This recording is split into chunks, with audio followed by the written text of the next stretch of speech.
Acompanhe aí na sua Bíblia, por favor, a leitura. O texto sagrado nos diz, versículo 13: Também agradecemos a Deus sem cessar o fato de que, ao receberem de nossa parte a palavra de Deus, vocês a aceitaram, não como palavra de homens, mas conforme ela verdadeiramente é, como a palavra de Deus, que atua com eficácia em vocês, os que creem. Porque vocês, irmãos, tornaram-se imitadores das igrejas de Deus em Cristo Jesus, que estão na Judéia. Vocês sofreram da parte dos seus próprios contemporâneos as mesmas coisas que aquelas igrejas sofreram da parte dos judeus, que mataram o Senhor Jesus e os profetas, e também nos perseguiram. Eles desagradam a Deus e são hostis a todos, esforçando-se para nos impedir que falemos aos gentios e estes sejam salvos. Dessa forma, continuam acumulando seus pecados.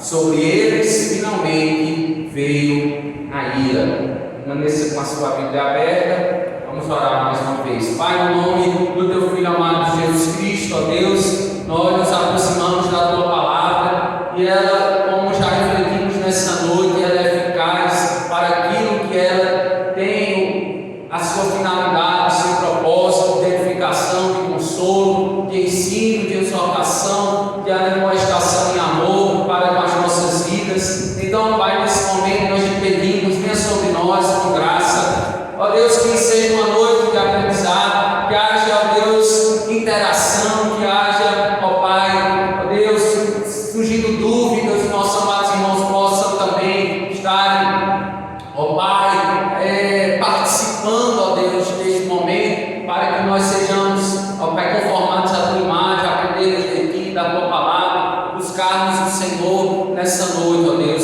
que o Senhor se revele, se mostre a nós, em nome de Jesus. Para a Tua glória, nós te agradecemos por tudo, em nome de Jesus, amém. Meus amados irmãos, como é bom nós estarmos estudando esta carta. Nós temos refletido e aprendido, eu creio, muito já com alguns atributos, porque de fato esses atributos, eles nos fazem refletir acerca de um perfil, ou de um padrão, de um critério que a igreja no primeiro século ela passou, ela participou, e um dos critérios era de fato e de verdade a palavra de Deus. Então eles não negociavam a doutrina de Cristo e dos apóstolos de maneira nenhuma. A igreja de Tessalônica, ela recebam, prestem atenção, ela recebeu a palavra de Deus como palavra de Deus. A palavra de Deus como palavra de Deus, de que forma? Entendendo que a palavra de Deus, de fato, ela é inspirada. Deus inspirou homens de um período de 1500 anos para escrever as Sagradas Escrituras. 40 autores diferentes, em tempos diferentes, em situações diferentes, mas é o mesmo Deus. O mesmo Deus que inspirou Moisés, é o mesmo Deus que inspirou Paulo, é o mesmo Deus que deu entendimento a Pedro, um pescador, iletrado, e deu também conhecimento a Lucas, gentil, médico, muito instruído, tinha conhecimento histórico de toda aquela território da Palestina, de Jerusalém. Então, para cada pessoa, para cada narrador, para cada homem, Deus instruiu na sua verdade. Então eles tinham a palavra de Deus como seu carro, como sua bússola. Eles tinham a palavra de Deus como o seu baluarte, a sua torre de vigia. A palavra de Deus tornou-se de fato para eles a única fé, a única regra de fé e prática. Era o seu manual, de maneira que quando eles acordavam, a primeira coisa que eles faziam era se debruçar nas Sagradas Escrituras, lendo, meditando, e ao dormir. Então eles inculcavam de fato a palavra do Senhor na mente dos seus filhos, e a sua posteridade era uma bênção. E nós observamos isso no decorrer do relato da progressividade da revelação que o Senhor revelou a sua palavra. A mesma palavra que os salvara, se nós observarmos capítulo 1, versículo 6, vai dizer o seguinte, 1 Tessalonicenses capítulo 1, versículo 6: de fato, vocês se tornaram nossos imitadores do Senhor, pois, apesar de muito sofrimento, receberam, porque a igreja, a palavra com alegria, que vem de onde? Que vem da terceira pessoa da Trindade, o Espírito Santo. Então, foi o Espírito Santo que aplicou e tem aplicado nas nossas vidas esta palavra, a fim de que nós vivamos por intermédio dela, a fim de que nós sejamos capacitados a viver vitoriosamente em Cristo, mesmo em perseguições, mesmo em escárnios, em zombarias, em tantas outras coisas que nós somos envolvidos nessa vida, e mais nós devemos manter o padrão, amém? Nós devemos manter a integridade, a retidão, sermos retos diante de Deus, para que nós consigamos agradá-lo, para que nós consigamos de fato glorificá-lo. E eu acho interessante o que o pastor Hernandes Dias Lopes ele vai dizer sobre como assim, no contexto da igreja atual, a qual nós fazemos parte. Ele vai dizer o seguinte: a igreja contemporânea precisa resgatar. Se é algo que tem que ser resgatado, os irmãos percebem que a ênfase dele é nessa palavra resgatar. Se é algo que tem que ser resgatado, é que os irmãos concordam comigo que ficou a desejar, não é verdade? Se algo que tem que ser resgatado, talvez tenha sido perdido, e que precisa ser achado, que precisa ser o quê? Retomado. Então, acho bastante interessante essa palavra do resgate.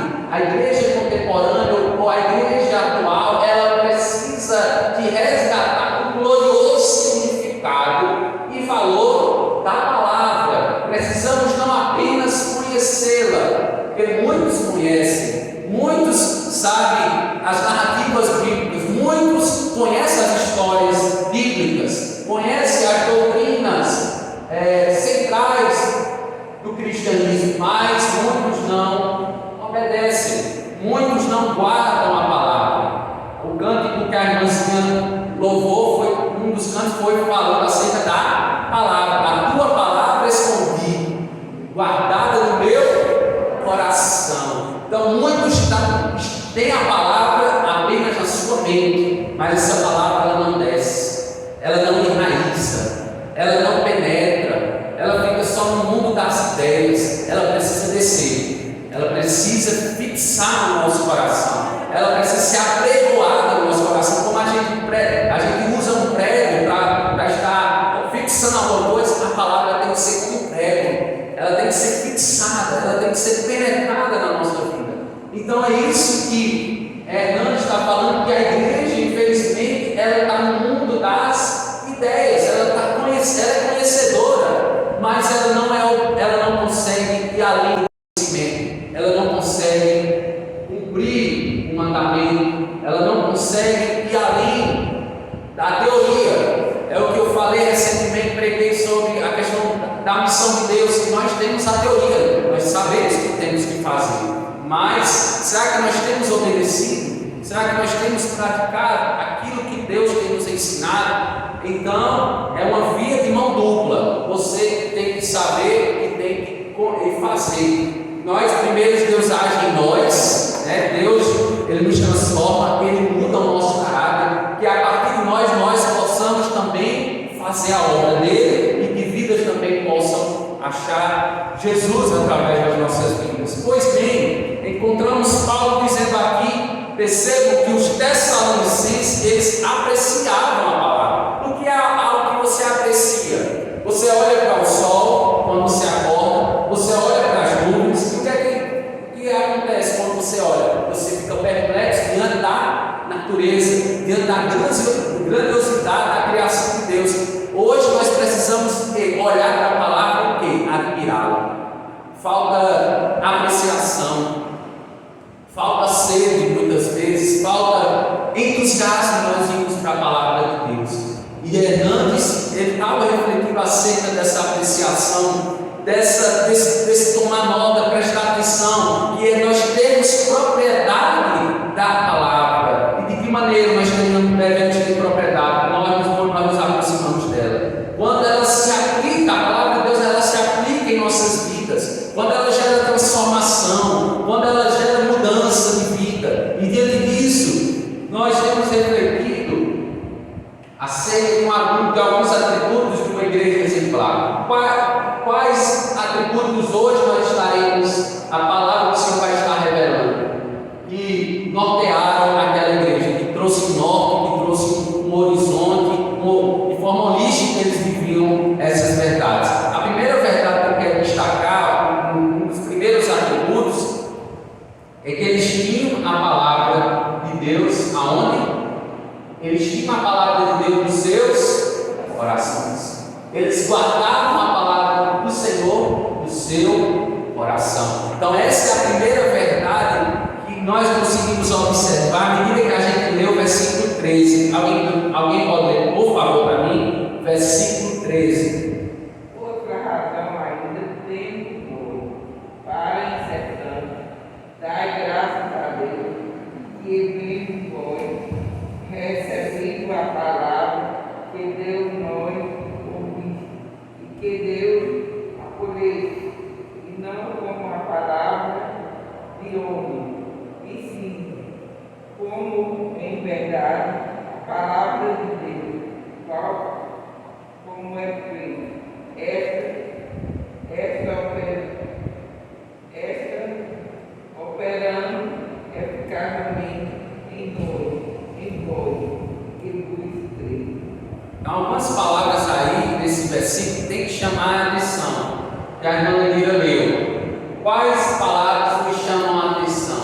Primeiramente, as palavras que estão em amarelo, os irmãos observam que eles estavam agradecendo a Deus sem cessar, porque receberam da parte de quem? Da parte do próprio Deus.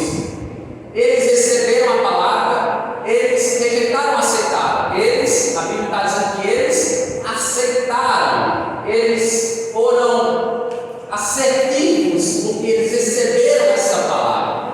Uma palavra que Deus usou quem para falar? Homens inspirados por Deus, segundo o querer de Deus, segundo a verdade de Deus, mas segundo verdadeiramente é como palavra de Deus, que atua de forma eficaz, segundo a sua vontade.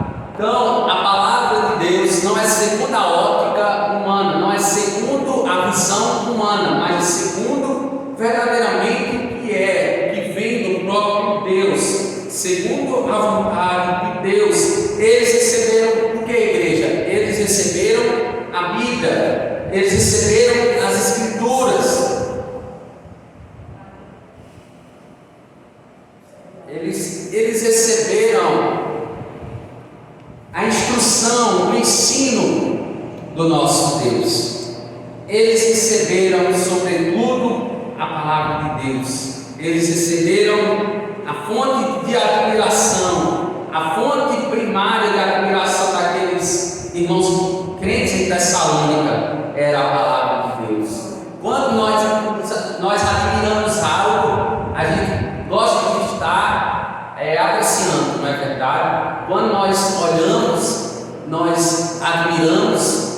Então, os olhos dos Tessalonicenses eram de admiração, eram de aceitação.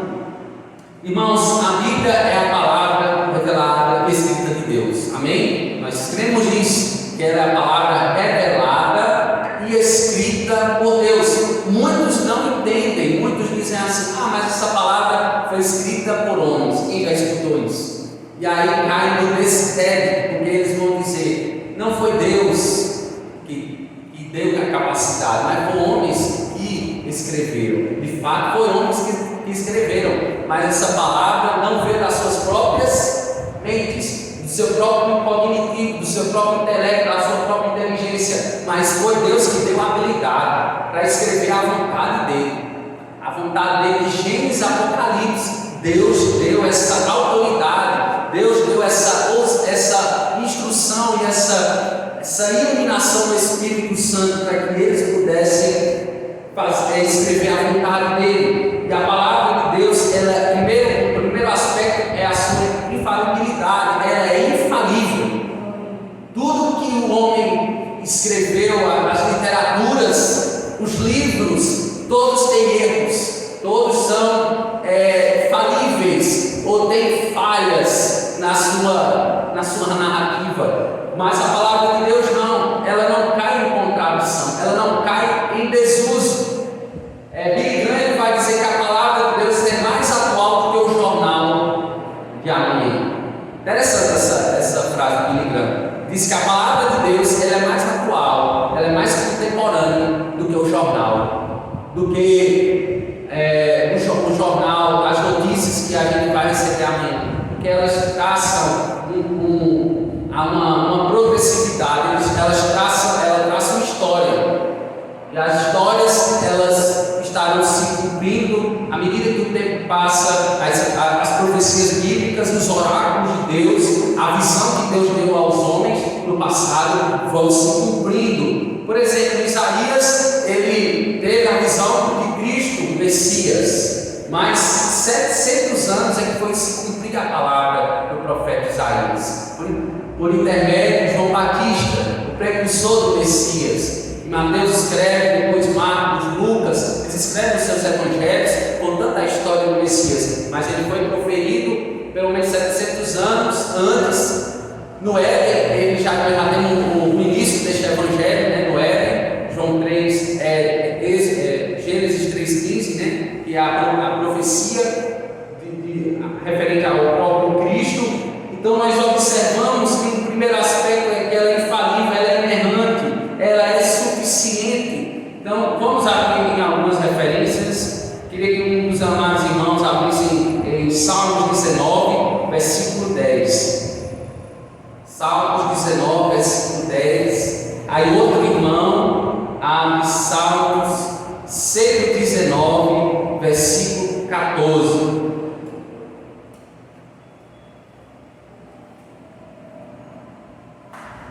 Salmo 19, 10, um irmão vai abrir essa passagem, outro irmão vai abrir Salmo 119, versículo 14, e outro abre Salmo 119, versículo 72. Vamos ler essas três referências, pelo menos, para que a gente tenha algumas provas bíblicas acerca da Bíblia, das palavras do Senhor, infalível, inerrante e suficiente. Amém? Alguém pode ler? Mais desejável do que o ouro, mais do que muito ouro deputado, e são mais doces do que o mel, e o deputado. Salmo 19, 10. É isso? Agora o Salmo 119, 14. Falo mais no caminho dos teus testemunhos do que com todas as certezas. 72. 119, versículo 72.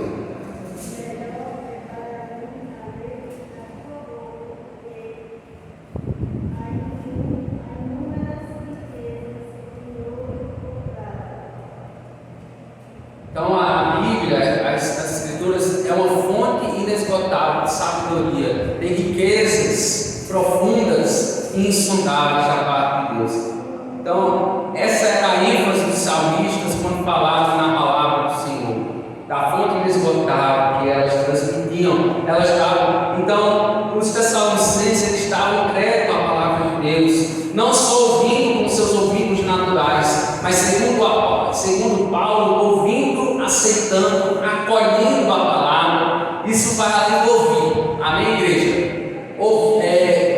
A palavra no nosso coração vai muito além de só ouvir, de estar captando a mensagem, mas muitas vezes nós não acolhemos, nós não deixamos que essa palavra cultive, que ela como uma semente, ela brote, ela germine, e ela cresça, e ela frutifique. Mas muitas vezes esse processo ele é interrompido, muitas vezes a informação chega, que a fé vem pelo ouvir, e ouvir a palavra de Deus, mas muitas vezes essa informação chega nos nossos ouvidos e de forma desastrosa, a gente se desconcentra e aí, com um ruído, muitas vezes a gente quer prestar atenção em algo que está sendo dito, passa um carro, vem um barulho, um escape de motor e aí aquele ruído atrapalha. Da mesma forma é isso. Muitas vezes as coisas da nossa vida, as distrações da nossa vida faz com que essa palavra ela não seja acolhida,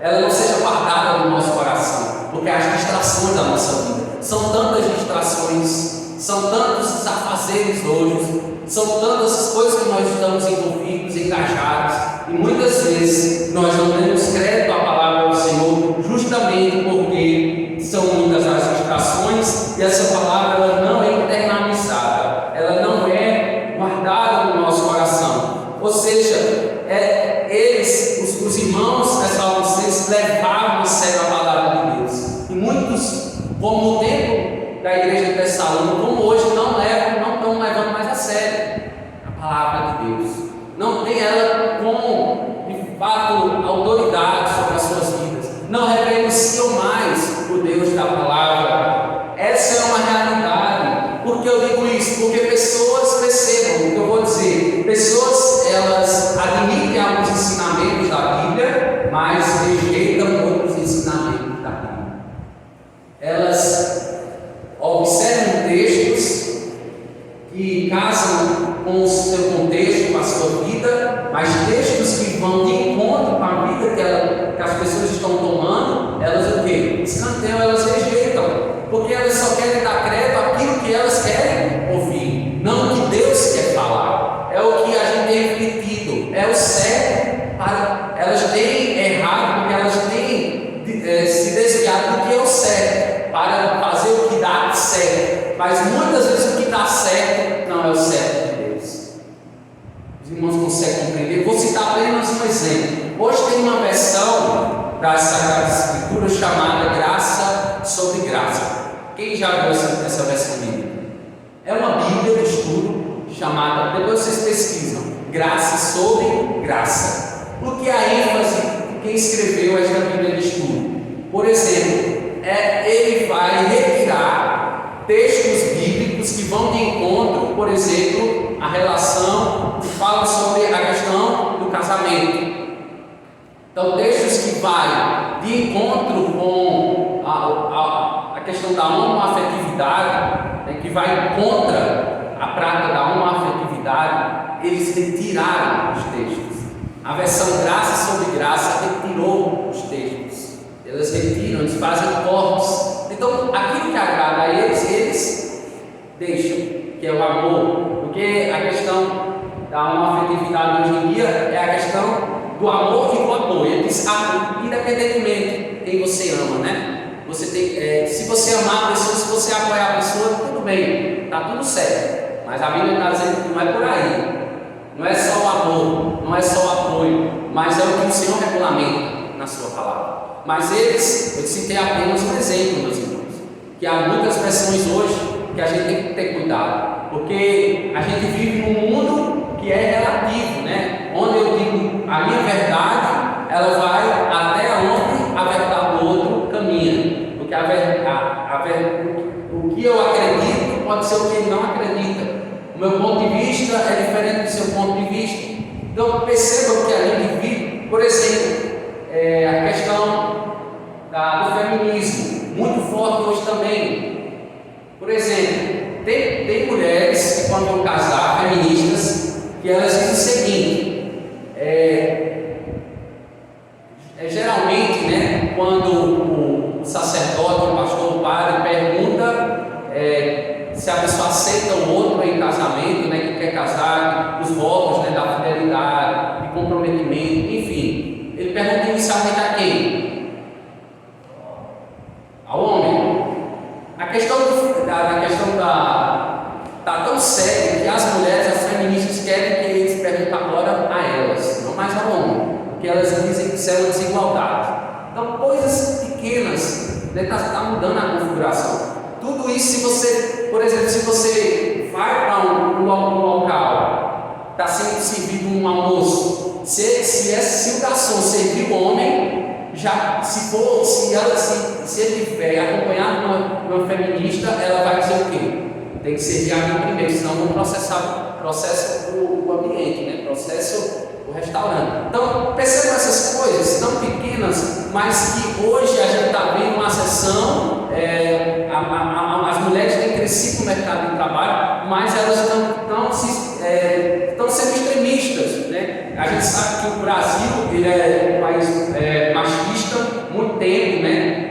E que hoje está diminuindo pela sessão da questão da feminilidade, mas não é isso que Deus quer, nem o machismo, nem a questão do feminicídio, a questão da feminilidade é excessiva, mas é o equilíbrio, amém? Deus planejou o homem e a mulher para viverem unidos, um ajudando um ao outro, administrando aquilo que Deus dá e faz com que nós conquistemos, né? Com o trabalho, com o sol, com o nosso rosto. Marrone?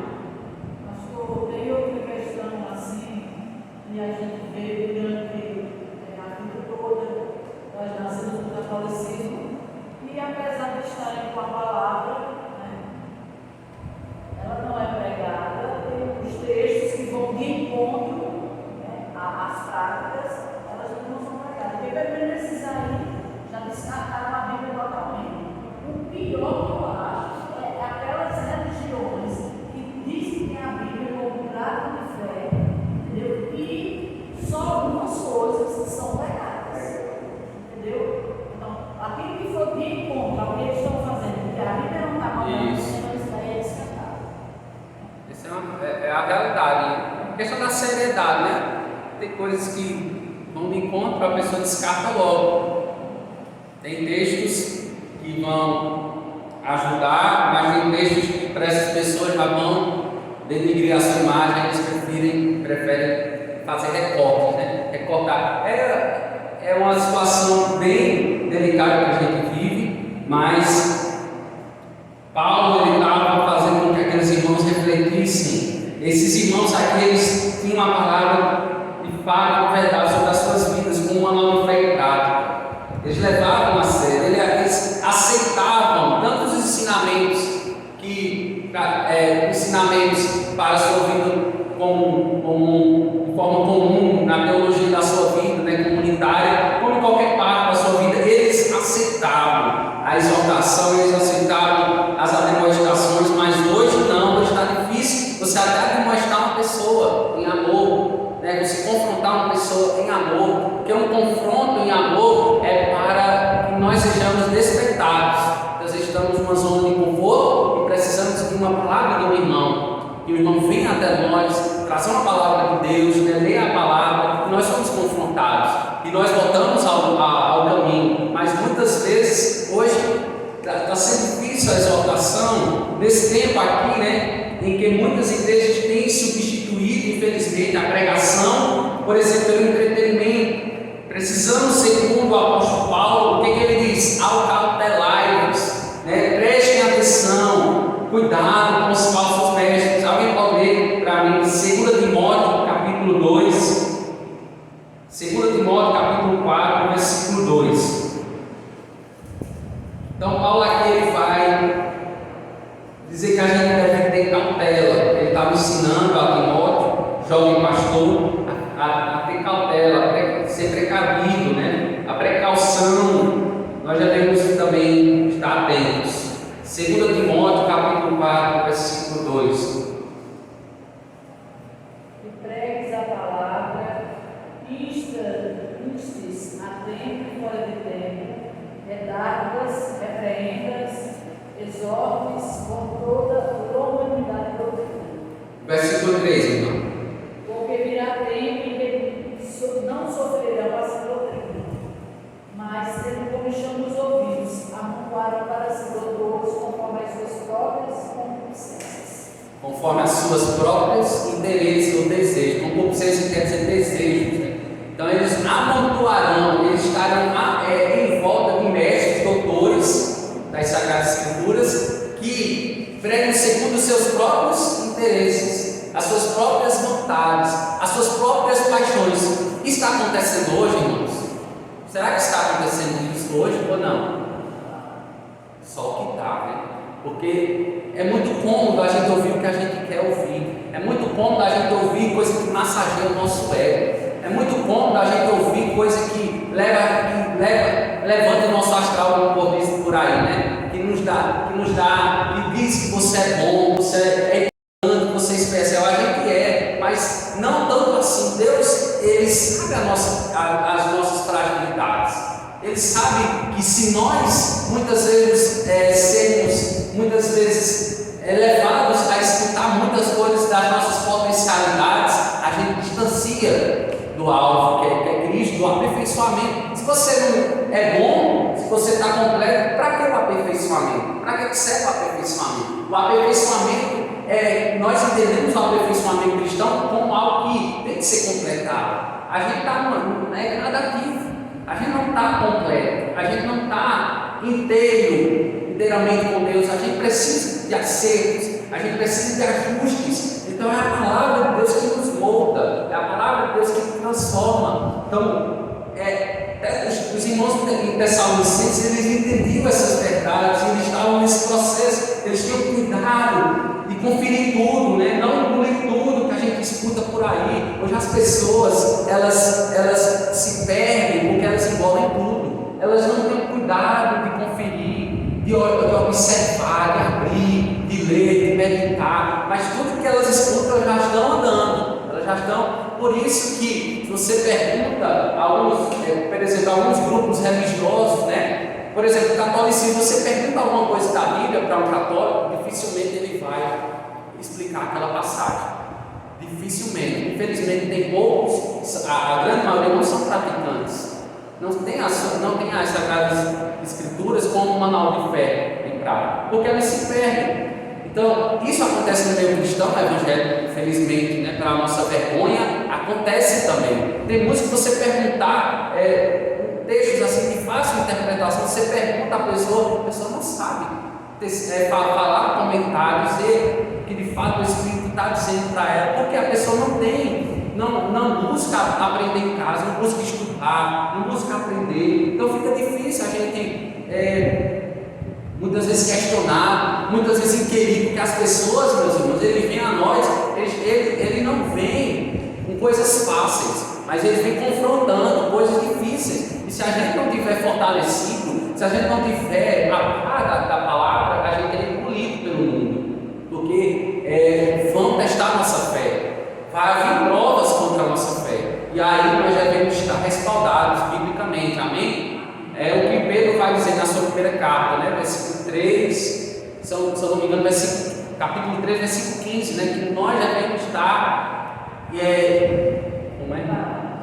preparados para ouvir, para responder, né? Aqueles que vêm trazendo argumentos, e a gente está resguardado biblicamente para responder a nossa esperança, né? E conduzir a nossa fé. Mas muitos, infelizmente, não estão preparados hoje em dia. Então, os Tessalonicenses, eles estavam preparados, porque a palavra do Senhor tinha operado no coração deles. De que forma? Eficazmente. De forma eficaz foi operado no coração dos Tessalonicenses. Então, a palavra aplicada gerou o que, irmãos? A palavra aplicada, ela gera mudança, ela gera transformação. E isso nos tempos de provação é essencial, porque se a gente não tiver fortalecido, quando Deus nos provar, por exemplo, Jó foi provado em todas as áreas da sua vida, mas ele estava fortalecido. Ele estava fortalecido nas palavras do Senhor, nos testamentos do Senhor, nos mandamentos do Senhor. Por isso que ele não pecou, né? Ele não blasfemou, mas ele muitas vezes questionou a Deus, foi impaciente, mas de maneira alguma ele blasfemou, ele apostatou da sua fé, porque ele tinha a palavra no seu coração. E a palavra no nosso coração não quer dizer que ela é uma fonte de poder, é o poder de Deus na sua vida, é a palavra aplicada, é a palavra estudada.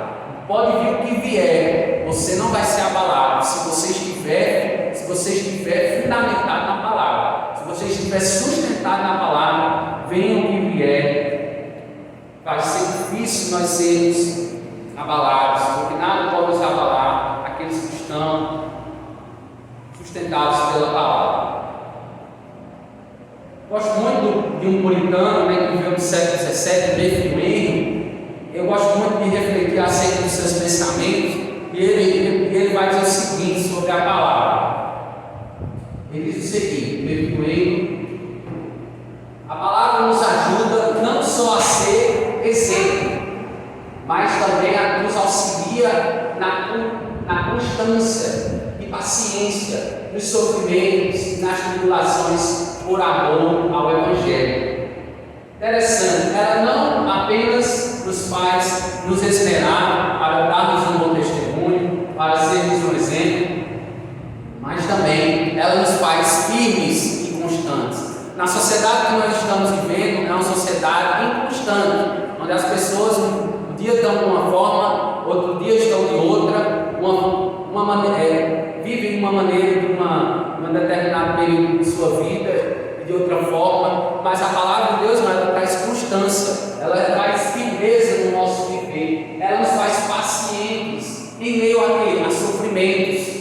Uma pandemia como essa que nós temos passado, muitos têm naufragado na fé. Por quê? Porque não fortaleceram o seu coração, e aí foram impacientes, vieram o sofrimento, vieram as perdas, vieram o Covid, e elas, o que aconteceram? Se acomodaram, deixaram de congregar, deixaram de estar em comunhão com os santos. E o que acontece? Elas se esfriam espiritualmente, elas são engolidas pelas tribulações. Estou citando um exemplo como o Covid, e aí o amor tem se esfriado em muitos. A gente sabe que é uma das profecias, né? O amor de muitos vai se esfriar. Isso, de fato, é para que Cristo ele retome, ele volte.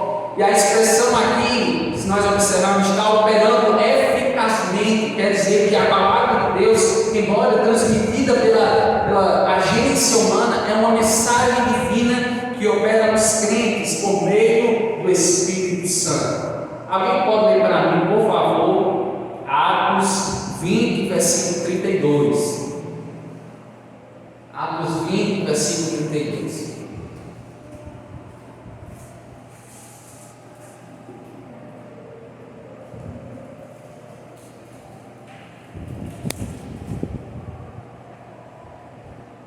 Agora, meus irmãos, encomendo-nos a Deus e à palavra da sua graça, a Ele que é poderoso para nos edificar e dar esperança entre todos os santificados.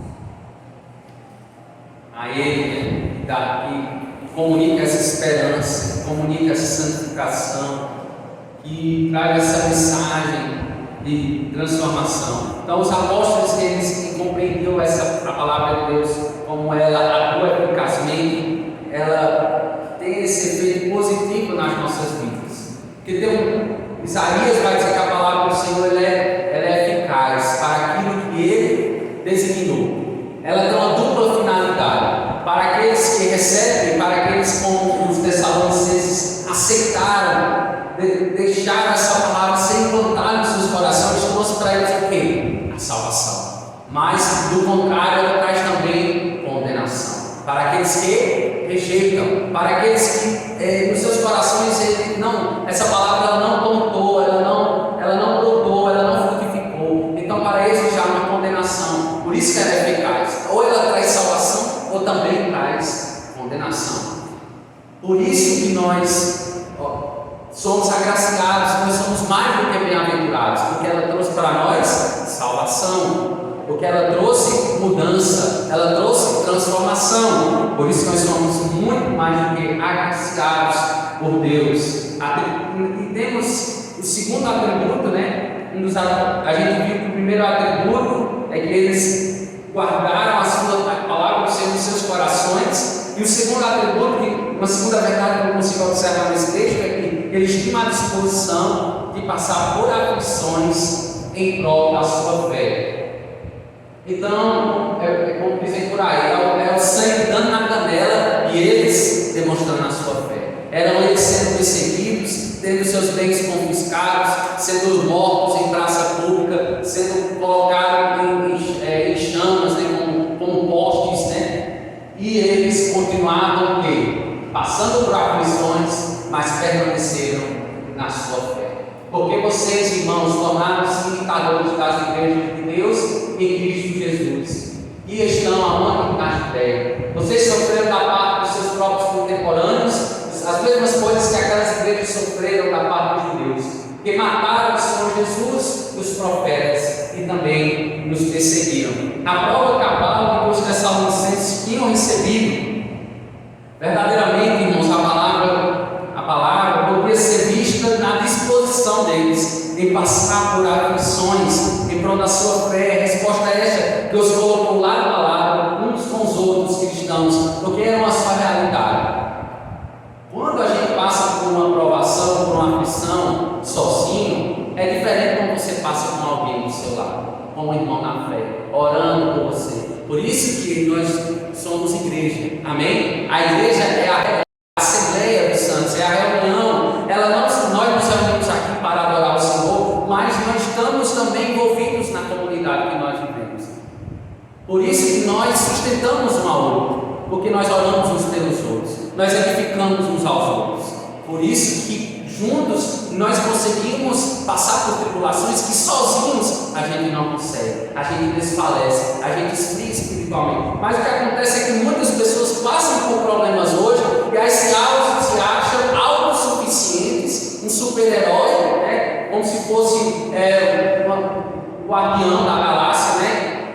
Como se fosse uma pessoa, um herói, né? Enfim, então essa pessoa, ela pensa que ela consegue passar por situações difíceis na sua vida sozinho, e aí entra o desespero, né? E vem o sentimento de suicídio, e a pessoa muitas vezes comete essa decisão infeliz que é ter a sua própria vida, porque não buscou ajuda, porque não buscou ajuda do nosso irmão. Muitas vezes somos levados a acreditar, quando passamos por tribulações, por exemplo, estarmos sozinhos e que o nosso sofrimento é maior do que o dos outros. Infelizmente a gente tem esse pensamento, né? Como dizem por aí, a grama do meu vizinho ela é mais verde. A gente pensa que o nosso vizinho ele não passa por aflições, mas a gente não conhece ele. A mesma tribulação que sabe que ele está passando é a nossa tribulação, é a nossa aflição. Então nós não devemos pensar que os outros eles não passam por problemas. Todos nós passamos por problemas. Todos nós precisamos uns dos outros. Ninguém é imune a problemas. Ninguém está imune a sofrimentos nessa vida. Pastor, tem até um termo usado aí muito perigoso que eu não gosto de levar no blindado. Entendeu? Blindado. Blindado. Você está blindado para o sofrimento. Você está venha para você ser blindado. Tem que ser casamento blindado. Meu Deus, que história é essa? Não vai viver aos pés de Jesus, não. Entendeu? Para ele guardar, para ele livrar. Blindado, de jeito que quando você estiver aqui na vida, a própria palavra diz que você está sujeito. Do mesmo jeito que os outros passam por dificuldade, você também está sujeito. Foi por isso que Jesus disse: no mundo você vai passar por aflições. Né? Você não pense que vocês estão brincados, não. Isso aí é uma mentira do mundo. Né? Mas não, sai até livros, casamento blindado. Mentira da grana. É isso que as pessoas gostam de ouvir, né? A pessoa está blindada para proteger. Então isso é muito cômodo ouvir, né? Aí ninguém Eu quer acho ouvir. que nós somos especiais para Deus.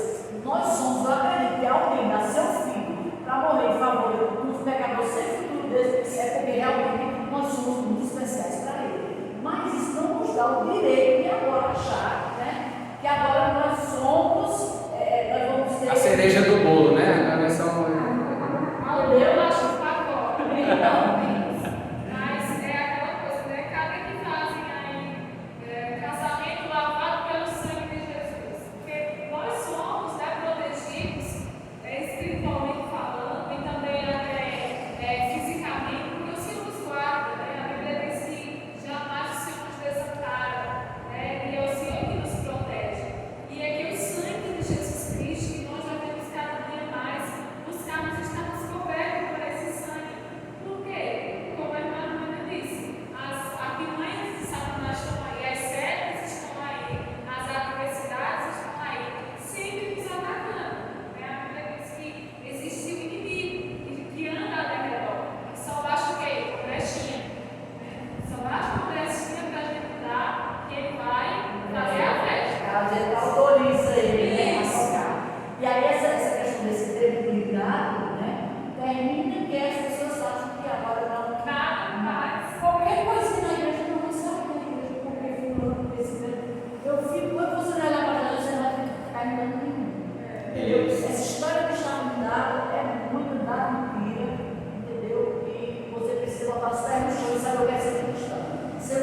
padecer, sofrer, entendeu?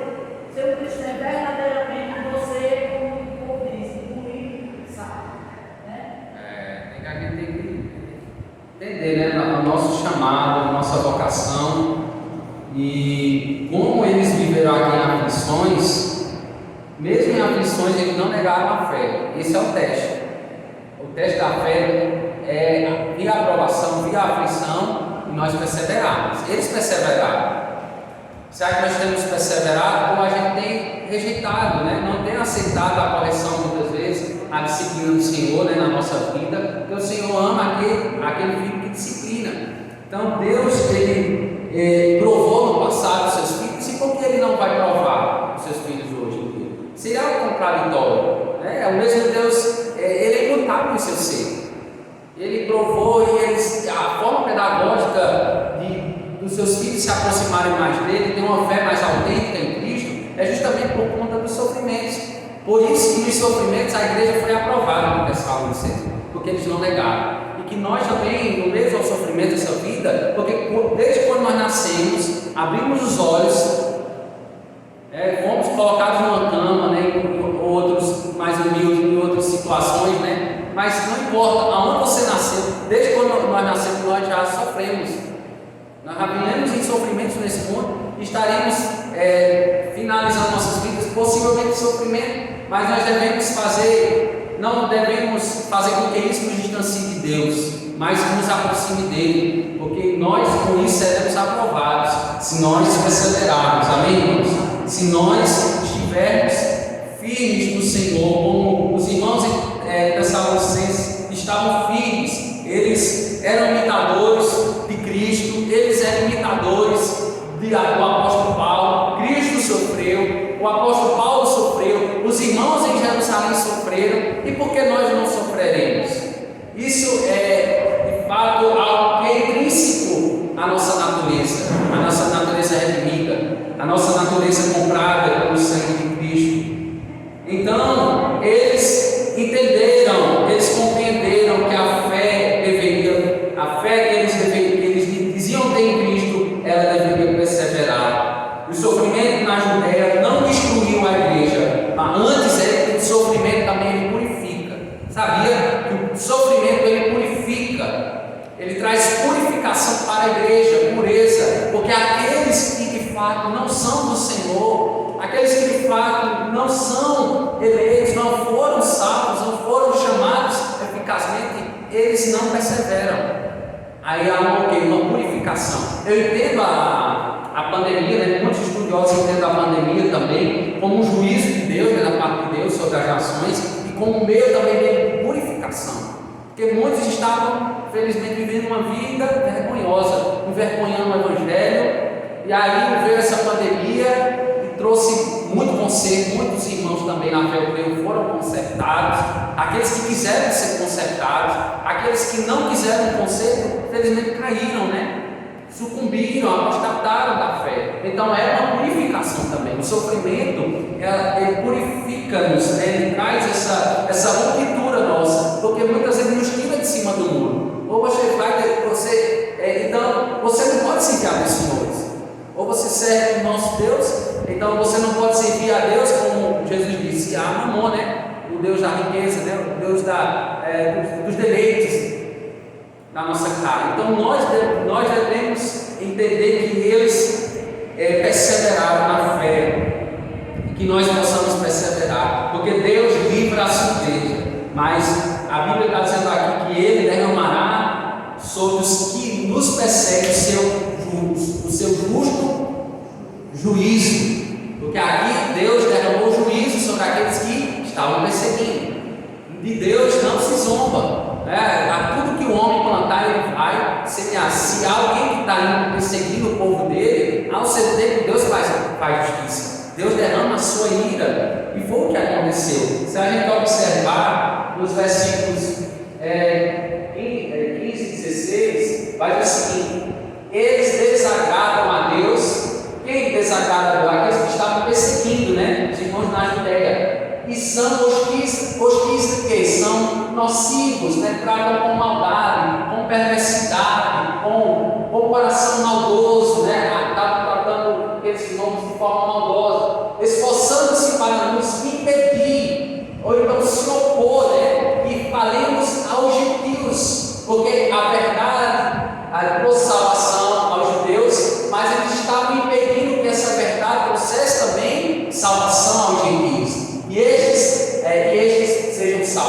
Desta forma, vão sempre completando que a igreja, à medida, né, dos seus pecados. Perceba essa expressão aqui.